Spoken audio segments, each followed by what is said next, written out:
আল্লাহ, আপনি আমার দাদার কবরের আযাব মাফ করে দেন।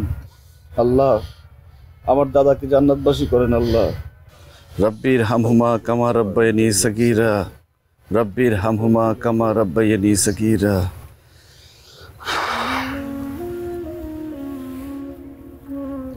শিমুল, ঈদের দিন আমি আমার আব্বার সঙ্গে দাদার কবর জিয়ারত করতে আসতাম। আজকে আব্বা নাই, মনে হইতেছে সেই দিনের কথা।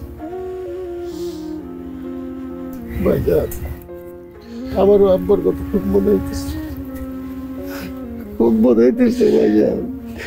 আব্বা, চাচা, আপনারা কাইন্দেন না।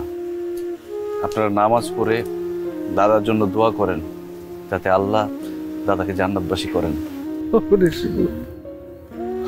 চলো ভাইজান।